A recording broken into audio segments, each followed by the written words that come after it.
네, 오늘은 십자군 전쟁과 아랍의 영웅 살라딘에 대해서 이야기 나누겠습니다. 자, 십자군이라고 하는 전쟁이 12세기부터 13세기 말까지 있었습니다. 유럽 역사에 엄청나게 중요한 사건이었죠. 유럽을 변화시켰습니다. 자, 그러면 십자군이라는 걸 한번 정의해 보면 이렇습니다. 1095년부터 1291년까지 간헐적으로 일어난 사건이고요. 꾸준히 전쟁이라는 게 아니라 1차부터 9차까지 뜨문뜨문 일어났던 사건입니다. 예루살렘을 중심으로 한 레반트 지역, 오늘날의 팔레스타인, 레바논, 시리아 이 지역의 지배권을 놓고 일어난 전쟁입니다. 자, 그러면 이 전쟁은 어떤 이유로 일어나게 되었느냐를 보면 세 가지 이유가 있습니다. 첫 번째는 아나톨리아를 잃어버린 비잔틴 제국의 도움 요청입니다. 아나톨리아가 어디냐면 터키의 소아시아 반도 쪽을 아나톨리아라고 하죠.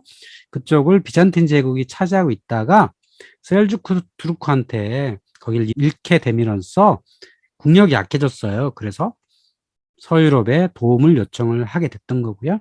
또한 두 번째는요. 로마 교황의 권위 확보를 위한 대외 전쟁의 필요성이 생겼고요. 세 번째는 여기에 참가했던 프랑스 중심의 제후들이 경제적 또는 정치적 이득 확보가 필요했다라고 하는 겁니다. 그리고 언제나 그렇듯이 전쟁은 인구 압력을 해소하는 좋은 수단이기도 합니다. 인구가 너무 늘어나면 이들을 먹여 살릴 수가 없거든요. 그래서 정기적으로 전쟁이 발생함으로써 그런 인구 압력을 해소하기도 했던 거죠. 그렇다면 이 십자군 전쟁으로 벌어졌던 결과물은 무엇이었냐면 200여 년간 동부 지중해에서 기독교 세력의 근거지가 확보되었었고요. 두 번째는 중세 유럽의 변화에 크게 기여를 합니다.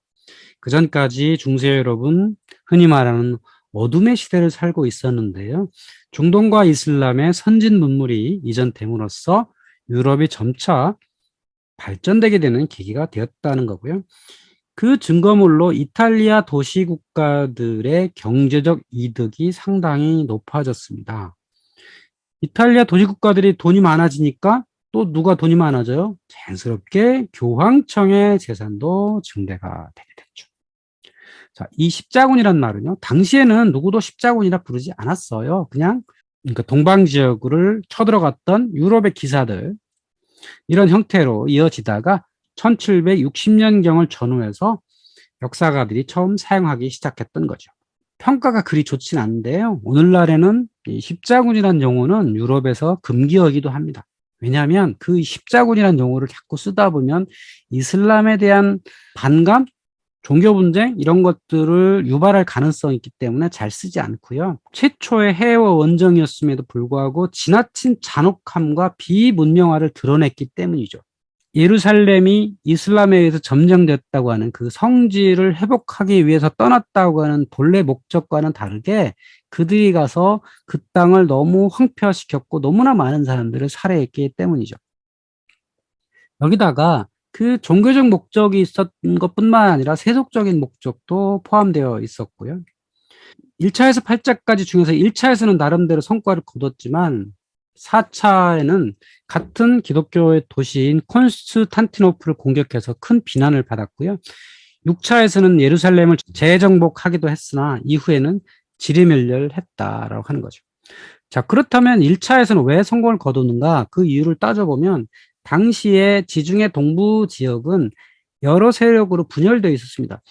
원래 비잔틴 제국, 또 동로마 제국 있을 때는 이 동부 지중해를 그 로마의 영토였잖아요. 그러다가 이슬람이 생기면서 이 동부 지중해가 우마야 왕조 또는 아바스 왕조의 영역이었죠. 그러다가 세월이 흘러가지고 아바스 왕조가 무너지고 투르크인들이 이 땅을 점령해 오면서 이 땅에는 제대로 통치할 만한 권력이 별로 없었어요. 그 사이를 유럽의 기사들이 비집고 들어오는 바람에 1차에서 나름대로 성공을 거두었죠. 하지만 2차, 3차를 갈수록 여기에 있는 이 동부 지중해 지역에 있는 이슬람 세력들이 뭉침으로써 이후에는 십자군이 제대로 성과를 거두지 못했다라고 하는 겁니다. 그러면 십자군에 대해서 유럽에서는 나름대로 유럽 역사를 바꾼 아주 중요한 사건이었던 였다고 보지만 아랍인한테 십자군이라는 것은 어땠을까라고 본다면 여기에 여러 가지 평가가 있어요. 아랍인의 눈으로 본 십자군 전쟁 뭐 이런 책도 있는데요. 거기서 이런 평가를 합니다. 유럽의 기사 그리고 농민, 불량배가 합쳐진 이런 사람들이 이락 천금을 노리고 몰려든 잡다한 군대였다라고 하는 거고요. 유럽에서 예루살렘으로 향하는 모든 길에서 방화, 약탈, 그리고 학살을 했다. 그리고 마라 마을이라는 곳이 있었는데요. 여기서 식인 사건이 벌어집니다. 이것이 상당히 큰 그 지역 아랍인들한테 충격을 주었고요. 또 1차 십자군이 예루살렘을 점령했을 당시에 거기에 살고 있던 거의 모든 주민을 학살했습니다. 그러니까 그곳에는 유대인도 있었고요. 기독교인도 있었고, 물론 무슬림도 있었겠죠. 그들을 모두 죽였다는 거죠. 그 숫자가 7만 명에 달했다는 거고요. 당시 예루살렘에 살고 있었던 모든 사람들을 학살했기 때문에 이후에 상당한 비난을 받게 되는 거고요. 또 병을 악마의 소행으로 보는 비위생적이고 비문명의 사람들이다라고 아랍인들은 이제 평가를 했다는 거죠. 그래서 아랍인들의 눈에 비친 유럽인, 아랍인들은 프랑크족이라고 불렀어요. 그 프랑크족들은 무식쟁이고 비문명의 사람들이다라고 평가를 했다는 거죠. 그렇지만 유럽의 입장에서 보면 이 십자군 전쟁은 상당히 역할이 컸습니다. 왜냐하면 중세라고 하는 시대는 한 5세기부터 15세기까지 한 1000년간 있었던 역사인데요. 그 중세 전반기, 그러니까 5세기부터 한 10세기, 11세기까지는 유럽은 이 게르만이라고 하는 비문명화된 사람들이 지배층이었기 때문에 이들은 문자도 몰랐고 좋은 문화를 만들 역량이 안 됐었거든요. 그러다가 동부 지중해에 가서 이슬람이라고 하는 화려한 문명을 만난 거예요. 그래서 거기서부터 많은 것들을 가져가죠. 13세기에 프랑스에서 고딕 성당이 갑자기 등장을 합니다. 고딕 성당의 특징이 뭐냐면 첨도 아치, 여기 입구에 보면 아치가 둥그렇지 않고 이렇게 각이 져 있죠. 이걸 첨도 아치라고 합니다. 그리고 창문에 스테인드 글라스 같은 것들을 활용한 고딕 성당이 갑자기 탄생을 하는데요. 그게 바로 이슬람과 만나서 여기서 기술자들이 유럽으로 건너가서 고딕이라고 하는 새로운 건축 양식을 만들게 되었던 거고요. 또 당시까지 중국에서 건너와서 이 중동 지방에 있었던 제지술, 향신료, 또 동방의 여러 문물들이 지중해 무역로를 타고 유럽을 건너가게 됩니다. 또 이것이 당연히 유럽을 깨우게 되는 거고요. 수도원의 수도사들이 이 십자군에 참가해서 십자군의 일원이 되었어요. 그 사람들이 기사단으로 확장이 되었고요. 제후와 기사들이 십자군 전쟁에 참가해서 많은 수가 죽는 바람에 프랑스 지역에는 제후와 기사들이 많이 줄어든 겁니다. 그러다 보니까 프랑스 왕의 권력이 강화된 거죠. 그래서 프랑스라고 하는 군주 국가가 형성되는데도 그게 기여를 했다는 거죠. 당시 중세시대에는 유럽에 비해서 아랍 지역이 훨씬 선진 문명권이었기 때문에 선진 문명권을 만났던 그 유럽의 사람들이 문물들을 유럽으로 가져갈 수 있었다라는 거죠. 이것이 유럽의 변화에 상당히 큰 기여를 했다는 겁니다. 또한 이탈리아 도시들의 성장에도 크게 기여를 했습니다. 자, 이탈리아 도시들은 십자군이 처음엔 육지로 갔지만 2차, 3차에서부터는 해상 이동을 했거든요. 그러다 보니 그 해상 이동을 돕던 이 항구 도시들이 군사를 배 태우고 동부 지중해 항구에 갔다가 돌아올 때는 그냥 빈대로 오지 않잖아요. 거기서 많은 문물들을 싣고 서쪽으로 이동하고 또 십자군한테 여러 보급품을 실어다 주고 하는 과정에서 많은 경제적 이득을 얻게 됩니다. 그래서 그렇게 탄생한 도시들이 예를 들면 아말피, 제노바, 피사, 안코나, 베네치아 이런 도시들이 있었던 거죠. 그러니까 십자군을 이동시키면서 경제적 이득을 얻었던 도시들이 점차 성장하게 되었다는 겁니다. 자, 그러면 십자군이라는 건 이제 어떤 과정을 거쳐서 탄생을 했는가를 한번 보도록 하겠습니다. 십자군의 첫 시작은 이 카노사의 굴욕이라고 하는 유명한 사건부터라고 하는 게 좋겠습니다. 자, 이 사건은 전 유럽의 교황권이 확립하게 되는 계기가 되었죠. 그러니까 그 전까지는 로마 주교라고 하는 이탈리아 정도의 영향을 미치는 사람이었다가 점차적으로 알프스 이북 지역에도 영향력이 점차 커지고 있는 그 상황에 신성로마 제국이라고 하는 곳에 이 독일 지역을 다스리던 독일 지역의 어떤 힘을 쓰던 하인리 4세와 그리고리우 7세가 서로 맞붙어져 가지고 결국은 교황이 더 힘이 세다라고 하는 게 결론이 내려지죠. 요까지가 세계사에 나오는 내용이고, 실제로 세계사는 그 뒤에는 또 뭐가 있냐면 이 하인리 4세가 비록 굴욕은 당했지만 군사력으로 그 그레고리 7세 교황을 밀어붙여요. 그래서 그레고리 7세는 도망을 다녔었어요. 남쪽으로 도망을 다니다가 살레르노에서 사망을 했죠. 그 뒤를 이었던 클리니스도원 출신 우르바노 2세라고 하는 사람이 등장을 하면서부터는 다시 이 신성로마 제국에서도 교황의 영향력이 상당히 미치게 되었습니다. 이 우르바노 2세라는 사람은 클리니 수도원 출신이에요. 클리니는 프랑스 지역에 있는 아주 중요한 수도원이었거든요. 그러니까 수도원은 직할 교회 단체라 할 수 있겠죠. 근데 지역의 주교들은 황제 명을 듣는 주교도 있고 교황의 명을 듣는 주교도 있지만 유럽 북부에 많이 산재되어 있었던 수도원은 다 교황 직할이에요. 그러니까 이 수도원의 영향력이 교황의 힘을 키우는데 크게 기여를 한 거죠. 바로 이 우르바노 2세 교황으로부터 십자군이라고 하는 것이 이제 만들어지게 되는데요. 이때 유럽에는 상당히 큰 정치 지형의 변화가 등장을 합니다. 1066년에는요, 노르만인이 잉글랜드를 정복합니다. 노르만인은 오늘날 여기가 노르망디거든요. 노르망디에 살던, 원래는 저 바이킹족들이었죠. 바이킹족들이 와서 프랑스 서북부의 노르망디에 영지를 차지하고 있다가 이들의 중심으로 이들이 북쪽으로 바다를 건너서 잉글랜드를 정복하죠. 노르만족이 잉글랜드 정복하게 되는 거고요. 자, 두 번째는 또 다른 노르만족. 그러니까 이 노르만에 살던 사람들의 일부가 또 이탈리아 남부로 와가지고 이탈리아 남부와 시칠리아를 해방시킵니다. 해방이란 것은 여기 원래 이슬람의 영역이었죠. 한 200년 정도 사라센이라 불리던 사람들이 통치를 하는 것을 노르만의 부족이 와서 여기를 해방을 시킵니다. 이탈리아 남부와 시칠리아는 노르만의 땅이 되고요. 자, 세 번째는 카노사 구력 있죠. 교황의 권력이 강함을 인정받게 된 사건. 자, 네 번째는 이베리아 반도에 있었던 무어인의 수도가 똘레도인데요. 그 똘레도를 이베리아 반도 북쪽에 있던 기독교 공국들이 여기를 확보하게 됩니다. 그러니까 여러 지역에 있어서 정치적 변화가 상당히 컸던 거고, 가장 중요한 건 교황을 적극 지지하는 사람들이 정치적 권력을 획득했다라는 거죠. 노르만 사람들도 교황을 적극 지지했던 사람들이고요. 또 여기 당연히 이베리아 반도의 기사들은 교황의 힘을 얻기를 많이 원했죠. 이베리아 반도 남쪽에 있었던 이 무어인과의 쟁투 과정에서 발생했던 유명한 순례길이 바로 산티아고 순례길입니다. 까미노 데 산티아고라 불리는데요.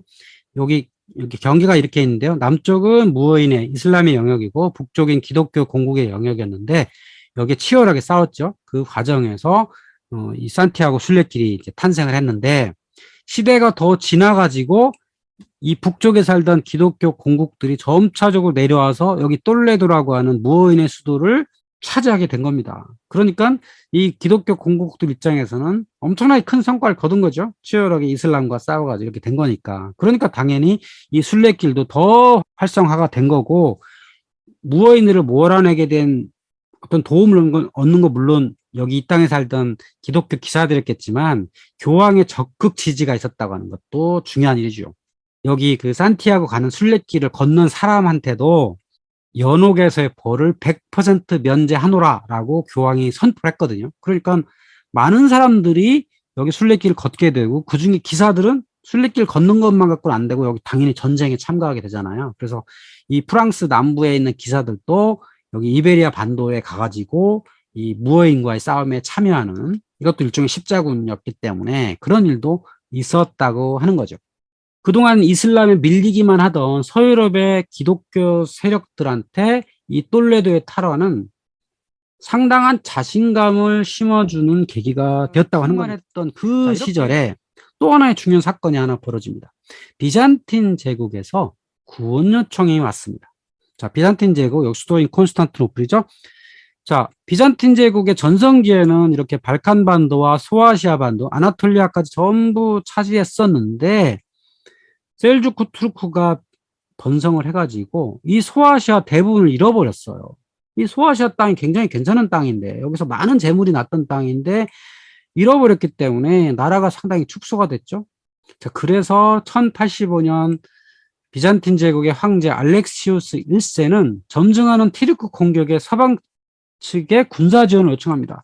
여기를 뺏긴 것뿐만 아니라 수도에 아주 가까이 왔잖아요. 더군다나 여기 중요한 여기 해협을 제대로 사용할 수 없는 이런 상황까지 오니까 이걸 두고 볼 수 없겠다. 그래서 지금 서유럽의 교황을 비롯한 여러 군사력이 강하다 이런 소리를 듣고 도움 요청을 하게 된 거고요.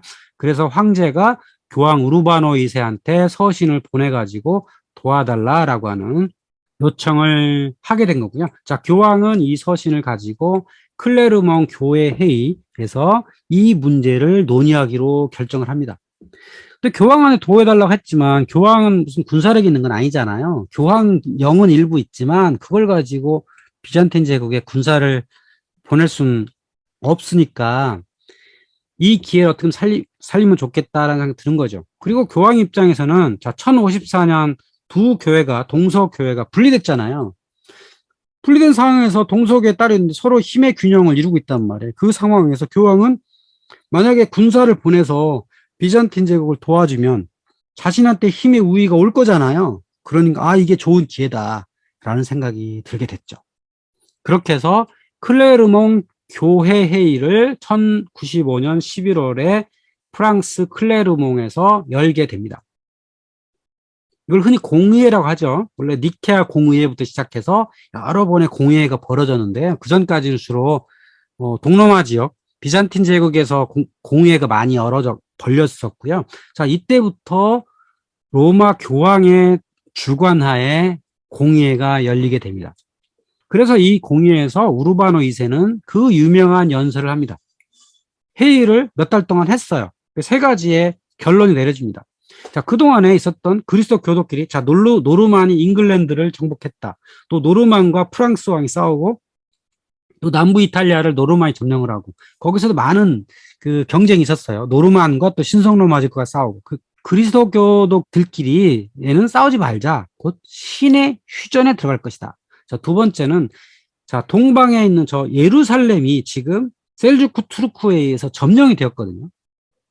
근데 점령되었다 그래서 저 예루살렘을 순례를 못 가는 건 아니었어요. 그렇지만 어떻게 저 이교도들한테 우리 성지를 점령이 될 수가 있느냐. 저걸 탈환해야 된다 하니까 그 탈환하는 성지로 가는 이 성스러운 전쟁에 참가하는 이들은 붉은 천으로 만든 십자가 길을 붙이다. 하얀 바탕에 붉은색 십자가를 등에 이제 붙이자라고 하는 게 두 번째 결정사항이고, 세 번째 동방으로 출발하는 날은 1096년 성모순천일로 할 것이다. 이렇게 세 가지가 결정을 되고요. 여기서 또 중요한 교황의 선언이 내려집니다.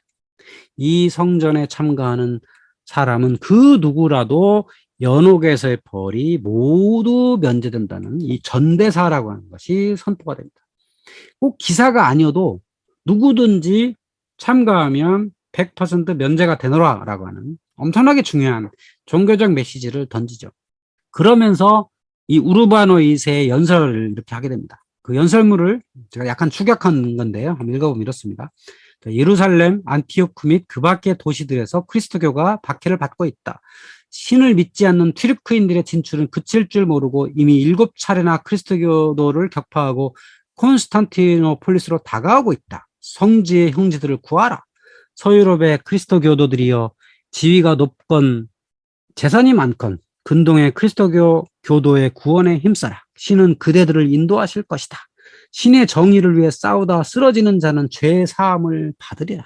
이것이 바로 신이 바라신다라고 하는 십자군 전쟁을 독려하는 교황 우르바노 2세의 메시지였죠. 전 유럽에 십자군에 참가라는 통지를 보내죠. 모든 지역에서 십자군에 참가하는 것은 아니었습니다. 주로 어디서 참가했냐? 프랑스 지역이었습니다. 물론 오늘날의 프랑스처럼 당시에 국가가 만들어진 건 아니었어요. 그러니까 지역적으로 볼 때 프랑스 지역 기사와 제후들 중심으로 팀이 짜졌는데요. 또 이베리아 반도에 있는 기사들은 전혀 참가하지 않았습니다. 왜냐하면 이들은 여전히 이베리아 반도에서 무어인과의 전쟁을 하고 있었기 때문에 그들은 굳이 동방으로 가야 할 필요성이 없었고요. 또한 지금의 독일 지역에 있었던 신성로마 제국의 안에 있는 제후와 기사들은 또 참가하지 않았습니다. 왜? 당시에는 여전히 신성로마 제국 황제와 교황이 사이가 안 좋았거든요. 신성로마 제국 영역에 있는 일부 제후가 참가하는 사람이 있었어요. 그게 이제 중북부에 있었던 사람들 일부가 참가하게 돼요. 그래서 이 1차 십자군에 참가한 사람들은 세 팀이었습니다. 하나는 남프랑스, 또 하나 중북부, 그리고 이탈리아 남부의 노르만 부족이었죠. 이 사람들이 중심이 돼서 십자군에 참가하게 됩니다. 그리고 이 참가하는 데 드는 비용은 각자 가는 겁니다. 어차피 예루살렘을 목표로 떠나기 때문에 이 전쟁은 가서 승리를 하게 되면 전리품이 있잖아요. 그 전리품으로 전쟁 비용을 충당할 것이다. 이렇게 됐기 때문에 각자 출발하게 되는데요. 이 십자군에 관한 이야기를 읽다 보면 좀 웃기는 일들이 좀 있습니다. 이 십자군, 이 군대가 가기 전에 먼저 갔던 사람들이 있었습니다. 그것을 흔히 민중십자군이라고 이제 말을 하는데요. 사실 십자군이라고 말할 수도 없죠. 왜냐하면 군인이 아니었기 때문이죠. 그 민중십자군을 이끌었던 사람이 은자 피에르라는 사람의 그러니까 수도사였는데 이 사람이 우리도 십자군에 가야 된다. 동방의 예루살렘을 소박하는데 뭔가 역할을 해야 된다라고 하는 그 신심에 충만한 사람들이 이 독일 지역에서 출발해가지고 육지를 거쳐서 콘스탄티노를 거쳐 실제로 소아시아까지 갔어요. 근데 이들은 군인이 아니잖아요. 그러니까 여기 그 기독교 지역에서는 뭐 그리 나쁘진 않은데 콘스탄티노플을 지나서 소아시아 반도로 들어서는 순간 여기 있었던 셀주크 투르크인들한테 몰살을 당했죠. 거의 고집거를 하고 여기를 들어섰다가 다 죽임을 당합니다. 아무리 신이 바라신다, 신이 이끄신다라고 얘기해봤자 아랍 지역에 가면 아무 뭐 소용이 없는 거죠. 그래서 이런 민중십자군이 가서 그냥 죽었던 그런 허망한 일도 있었고요. 뭐 실제로는 제대로 좀 군대를 갖췄던 이 사람들이 이 세 팀이 돼가지고 이 동방 지역에 콘스탄티노를 거쳐서 이렇게 경로를 따라서 안티오크를 거쳐서 예루살렘까지 갔던 게 이제 1차 십자군이었습니다. 그래서 1차 십자군은 나름대로 성공을 거뒀어요. 왜냐하면 그 몇 개의 왕국이 생겼거든요. 이슬람 왕국, 에데사 왕국, 또 안티오크 공국, 또 트리폴리 공국 해서 몇 개의 왕국이 생겼고 나름대로 성과도 거뒀습니다. 그리고 여기를 점령함으로써 이 지역에 살고 있었던 아랍인들이 갖고 있었던 많은 전리품들을 챙기게 되고 여기 참가했던 기사들은 영지가 없는 사람이 많았거든요. 그러니까 프랑스 지역에서 제대로 힘을 못 쓰는 사람이 있었는데 그들이 여기 와서 땅을 차지하니까 괜찮았던 거죠. 이렇게 1차 십자군의 성과를 거뒀던 이유가 몇 가지가 있어요. 첫 번째는 이들이 프랑스의 중세 기사였거든요. 그러니까 싸움에 능했다는 거죠. 그리고 중무장 보병, 중무장 기병 이런 것들이 잘 조화를 갖췄죠.